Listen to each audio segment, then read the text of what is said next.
മുൻകാലങ്ങളിൽ നിന്ന് വ്യത്യസ്തമായ ആറ്റുകാൽ പൊങ്കാല പരിശോധിക്കുകയാണെങ്കിൽ വിവാദങ്ങളിൽ നിറഞ്ഞു നിൽക്കുകയാണ്. അവിടെ കുടിവെള്ളം ലഭിക്കുന്നില്ല. അതോടൊപ്പം തന്നെ ഡോക്ടർമാരുടെ സമരവുമായി ബന്ധപ്പെട്ട് ചില പരാമർശങ്ങൾ ഉണ്ടാകുന്നു. അതിപ്പോൾ അവർ പിൻവലിച്ചിട്ടുണ്ട്. എന്തുകൊണ്ടാണ് ഇത്തവണത്തെ ആറ്റുകാൽ പൊങ്കാല ഇങ്ങനെ വിവാദങ്ങളിൽ നിറയുന്നത്?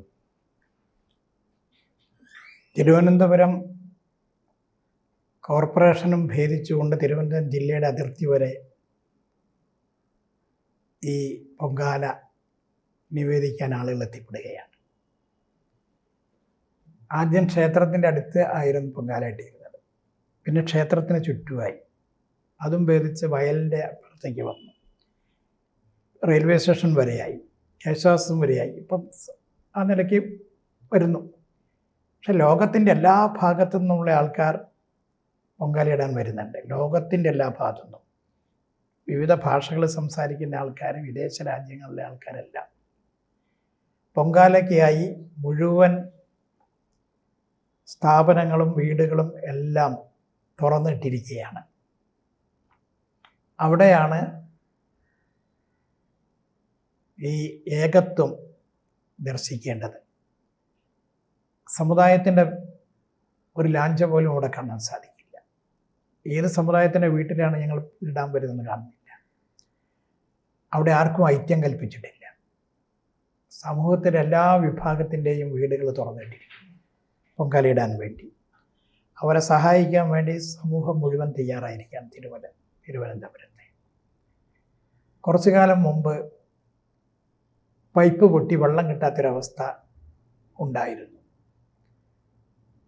അന്ന് വെള്ളം കൊടുക്കാൻ വേണ്ടി ടാങ്കുകൾ സംഘടിപ്പിച്ചുകൊണ്ട് പെട്ടെന്ന് ഓടിയെത്തിയൊരു വിഭാഗം ഉണ്ടായിരുന്നു ഇവിടെ. ആ സംഘടനയുടെ പേരാണ് സേവാഭാരതി. സേവാഭാരതിയുടെ നേതൃത്വത്തിൽ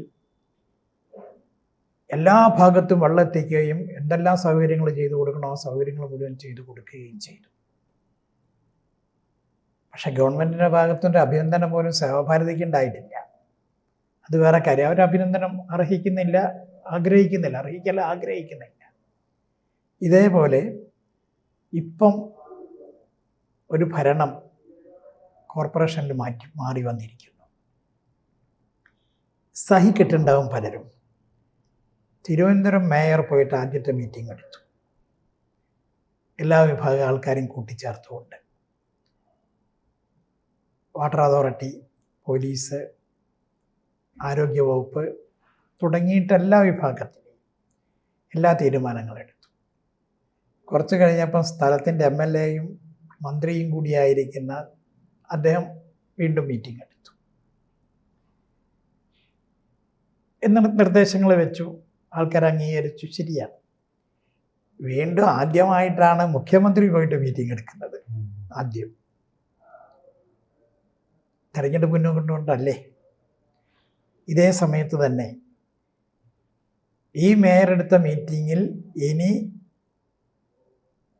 എല്ലാവരും മര്യാദയ്ക്ക് കാര്യങ്ങൾ ചെയ്തില്ലെങ്കിൽ ബുദ്ധിമുട്ടാകും എന്നുള്ളൊരു താക്കീത് പോലെ സംസാരിക്കുകയും ചെയ്തു. ഇതിൻ്റെ എല്ലാം ഗുണം മേയർക്ക് കിട്ടരുത്, അല്ലെങ്കിൽ മേയർ പ്രതിനിധാനം ചെയ്യുന്ന പ്രസ്ഥാനങ്ങൾ കിട്ടരുതെന്നുള്ള ഉദ്ദേശം പിന്നീട് വന്ന മീറ്റിങ്ങുകളിലെല്ലാം ഉണ്ട്. ഇപ്പം നോക്കൂ, ആ ആറ്റുകാൽ ക്ഷേത്രത്തിന് ചുറ്റുമുള്ള വാർഡുകളിൽ ആറ്റുകാൽ കാപ്പുകെട്ട് തുടങ്ങിയ ദിവസം തന്നെ വെള്ളം കിട്ടിയില്ല. സിറ്റിയിൽ പല ഭാഗത്തും വെള്ളം കിട്ടുന്നില്ല. വാട്ടർ അതോറിറ്റിയിൽ ചെയ്യേണ്ടത്. അപ്പോൾ ആദ്യം മുതലേ തന്നെ ഒരു കരടാക്കി മാറ്റാനുള്ള ശ്രമങ്ങളായിരുന്നു. പക്ഷെ എനിക്ക് തോന്നുന്നു അന്ന് തന്നെ കൗൺസിലർമാരെല്ലാം കുര്യാത്തി അവിടെ പോയിട്ട് സമരം ചെയ്യും. ഓഫീസിൻ്റെ മുമ്പിൽ അവരെ അറസ്റ്റ് ചെയ്യുന്നതൊക്കെ എന്തൊക്കെ ചെയ്തിട്ടുണ്ട്. ഏതായാലും വളരെ നല്ല നിർദ്ദേശങ്ങൾ ഈ മഹാനഗരത്തിന്റെ പരിശോധിക്കുകയാണെങ്കിൽ ഈ സമൂഹ മാധ്യമങ്ങളിൽ ഈ ആറ്റുകാൽ ക്ഷേത്രത്തിന് മുന്നിൽ മഴ പെയ്തപ്പോൾ ചെളിക്കട്ടുണ്ട്, അതുപോലെ വിമർശനം ഉണ്ടാകുന്ന രാജേഷിനെതിരെയാണ്. അതെ, അപ്പം ഇത് മനഃപൂർവ്വം ചെയ്യുന്നതാണ്. കാരണം എല്ലാ കാലത്തും ഇതേപോലത്തെ കാര്യങ്ങൾ ഉണ്ടാകാറ്, എല്ലാ കാലത്തും. ഈ പ്രാവശ്യം ഏതായാലും റോഡിൻ്റെ പണിയെല്ലാം വൃത്തിയാക്കലൊക്കെ നേരത്തെ തന്നെ നടത്തി. വിളിച്ചു വരുത്തി ഉദ്യോഗസ്ഥരെ കൊണ്ട് ചെയ്യിപ്പിച്ചു, നിർദ്ദേശങ്ങൾ കൊടുത്തു. പക്ഷേ ആറ്റുകാൽ പരിസരം ഇതാക്കിക്കഴിഞ്ഞാൽ അത് ജനങ്ങളെ മുഴുവൻ ബാധിക്കുന്ന ഒരു പ്രശ്നമായിട്ടാണല്ലോ കാണുന്നത്. സ്വാഭാവികമായിട്ടും അത് മേയറെ നേരെ വിരൽ ചൂണ്ടാനുള്ള ഒരു അവസ്ഥ ഉണ്ടാക്കിയെടുക്കുന്നു, ചീത്തപ്പേരുണ്ടാക്കാൻ വേണ്ടിയിട്ട്. മനഃപൂർവ്വമല്ല, മേയർ ഭാഗത്തുനിന്ന് മനഃപൂർവ്വമുള്ളൊരു കുഴപ്പമുണ്ടായിട്ടില്ല, വേറെ ഒന്നും ഉണ്ടായിട്ടില്ല. പക്ഷേ മേയറെ പേര് ഉയർന്നു വരാൻ പാടില്ല എന്നുള്ള ഉദ്ദേശത്തോടു കൂടി ചിലരെല്ലാം ചെയ്യുന്ന ശ്രമമാണ് ഇത് കാണേണ്ടത്. കാരണം ഇതിലെല്ലാം രാഷ്ട്രീയത്തെ കാണുന്നു. എല്ലാം ഒരു ഹിന്ദു ക്ഷേത്രത്തിൽ നല്ല രീതിയിലൊരു പരിപാടി നടത്തുന്നതിനെ ഇല്ലാതാക്കാൻ വേണ്ടി. ഇതെന്തിനു വേണ്ടിയിട്ടാണ്? ഇതിൻ്റെ വരുമാനം കിട്ടുന്ന ആരാ? ശബരിമല പോലെ തന്നെ സ്ത്രീകളുടെ ശബരിമല എന്നറിയപ്പെടുന്ന ഈ ആറ്റുകാലിൽ അവിടുത്തെ എല്ലാ സൗകര്യങ്ങളും ചെയ്യാൻ ആദ്യമായിട്ടാണ്, നേരത്തെ തന്നെ മീറ്റിംഗ് എടുക്കലും കാര്യങ്ങളൊക്കെ ചെയ്യുന്ന ആദ്യമായിട്ടാണ് നടക്കുന്നത്. ഉദ്യോഗസ്ഥർക്ക് മുഴുവൻ കർശന നിർദ്ദേശം കൊടുക്കുന്നത് ആദ്യമായിട്ടാണ്. ഏറ്റവും അവസാനം നാം കണ്ടത് ഡോക്ടർമാരുടെ സമരത്തിൽ പോലും അവർ പറയുകയാണ് ഈ ആറ്റുകാരുമായി സഹകരിക്കില്ലെന്ന്. ഇപ്പോൾ കേന്ദ്രമന്ത്രി ഉൾപ്പെടെയുള്ളവർ ചർച്ച നടത്തി അവർ അതിൽ നിന്ന് പിന്നോട്ട് പോയിട്ടുണ്ട്. ആ ചിന്താഗതി തന്നെ എങ്ങനെയാണ്? ആ ചിന്താഗതി തന്നെ തെറ്റാ. കാരണം ആരാണ് ആ സമരം നടത്തിയത് അന്വേഷിക്കേണ്ടതാ. എന്തുകൊണ്ട് ഇങ്ങനത്തെ ഒരു ചിന്ത വന്നു? സഹകരിക്കില്ല, ആറ്റുകാൽ ഉത്സവവുമായി സഹകരിക്കില്ല എന്നുള്ളത്. ഈ ചിന്ത ആരിൽ നിന്നുണ്ടായി? എന്തുകൊണ്ട് ഈ സമയത്ത് ഇങ്ങനത്തെ ഒരു സമരത്തിലേക്ക് വഴിവെച്ചു? ഇത്തരം കാര്യങ്ങൾ ഇത്തരം വിവാദങ്ങൾ കണ്ടിട്ടുള്ള ശബരിമല സീസണിലാണ്, ഈ മുല്ലപ്പെരിയാർ അതെ പൊട്ടലും കാര്യങ്ങളൊക്കെ.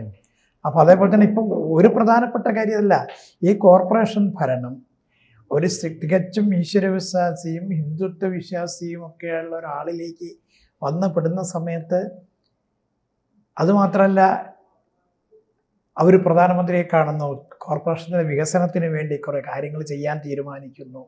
ഇതെല്ലാം ഒറ്റയടിക്ക് തന്നെ ഇല്ലാതാക്കാം ഈ ആറ്റുകാലുമായി ബന്ധപ്പെട്ട് എന്ന കുബുദ്ധി അതിൻ്റെ പിന്നിലുണ്ടാകാമല്ലോ. ഉദ്യോഗസ്ഥരൊക്കെ എല്ലാ കാലത്തും ഇത്തരം കാര്യങ്ങൾ ആർക്ക് അനുകൂലിച്ച് നിന്നവരാണ് ഉദ്യോഗസ്ഥർ. 2-3 മാസം കൊണ്ട് ഉദ്യോഗസ്ഥരൊന്നും ആർക്കും മാറ്റം വരുത്താൻ സാധിക്കില്ല. ഇവരൊന്നും മനസ്സിൽ മാറ്റം വരുത്താൻ സാധിക്കില്ല. അങ്ങനെ ഈ മേയറോട് ഏതെങ്കിലും വിധത്തിൽ മേയറെ തകർക്കണം എന്ന് ആഗ്രഹിക്കുന്ന ആൾക്കാർ അവിടെ പ്രവർത്തനം ഇതിൻ്റെ എല്ലാം പിന്നിലുണ്ടാവും. ആ രാഷ്ട്രീയത്തിൻ്റെ ഭാഗം കൂടിയിട്ടാണെന്നുള്ളതും കൂടി നമ്മൾ മനസ്സിലാക്കണം. അപ്പം ഇത് ഇനി കാര്യമായിട്ട് ശ്രദ്ധിച്ചില്ലെങ്കിൽ പൈപ്പ് പൊട്ടലും കാര്യങ്ങളൊക്കെ സ്വാഭാവികമായും കൃത്രിമമായും ഉണ്ടാക്കപ്പെടാം. അതുകൂടി കണക്കിലാക്കണം. കാരണം ഏറ്റവും വലിയ ആഗ്രഹം ഈ ഭരണം മോശമാണെന്ന് കാണിക്കുക എന്നുള്ളതാണ്. കേരളത്തിലെ ഭരണം മോശമാണെന്ന് കാണിക്കുന്ന സമയത്ത് കോർപ്പറേഷൻ ഭരണം മോശമാണെന്ന് കാണിക്കേണ്ടത് ചിലരുടെ ആഗ്രഹമാണല്ലോ. അതിന് കൂട്ടു നിൽക്കാൻ മറ്റുള്ള ചില ആൾക്കാരും തയ്യാറാവും. ഈ കമ്മ്യൂണിസ്റ്റ് നേതാക്കളുടെയും അണികളുടെയും പരാമർശം നാം പരിശോധിക്കുകയാണെങ്കിൽ കേരളം ഭരിക്കുന്നത് വി രാജേഷ് എന്ന് തോന്നുന്നു. അതെ, അതാണ് തോന്നുക. കാരണം വാട്ടർ അതോറിറ്റി ആരുടെ കീഴില്ല? വി രാജേഷിൻ്റെ കീഴിലാണോ? അപ്പോൾ ഇതൊക്കെ ചിന്തിക്കേണ്ടതാണ്. അപ്പോൾ ആ നിലയ്ക്കാണ്. അല്ലെങ്കിൽ മുഖ്യമന്ത്രി പോയിട്ട് മീറ്റിംഗ് എടുക്കേണ്ട കാര്യമുണ്ടോ അവിടെ? അപ്പം എങ്ങനെയെങ്കിലും പോയിട്ട് ഇങ്ങനെ ആക്കണം, ഞാൻ ചെയ്യുന്നു എന്ന് കാണിക്കണം. അത് നടക്കില്ല എന്ന് കാണുന്ന സമയത്ത് അത് മേയറുടെയും ബാക്കിയുള്ള ആൾക്കാരുടെ പേരിൽ കെട്ടിവെക്കണം. ഈ ഉദ്ദേശത്തോടു കൂടിയിട്ടാണ് ഇത്തരം കാര്യങ്ങൾ മുഴുവൻ ആർത്തിയോടുകൂടി ചെയ്യുന്നത് എന്നുള്ളതൊന്ന് മനസ്സിലാക്കേണ്ടത്. അപ്പോൾ അതാണ് സംഭവിക്കുന്നത്. അതുകൊണ്ട് എനിക്ക് തോന്നുന്നു കോർപ്പറേഷൻ ഭരിക്കുന്ന ആൾക്കാർ കാര്യമായിട്ട് ശ്രദ്ധിച്ചില്ലെങ്കിൽ വലിയ അപകടങ്ങളൊക്കെ ഉണ്ടാകാൻ ചാൻസ് ഉണ്ട്. ഉണ്ടാക്കാൻ ചാൻസ് ഉണ്ട്. അതുകൊണ്ട് ശ്രദ്ധിക്കേണ്ട എല്ലാവരും അതിൽ ശ്രദ്ധിക്കേണ്ടതാണ്. കൂടുതൽ വാർത്തകളും വിശേഷങ്ങളും നിങ്ങളിലേക്ക് എത്താൻ ABC മലയാളം സബ്സ്ക്രൈബ് ചെയ്യുക, ബെൽ ബട്ടണും അമർത്തുക.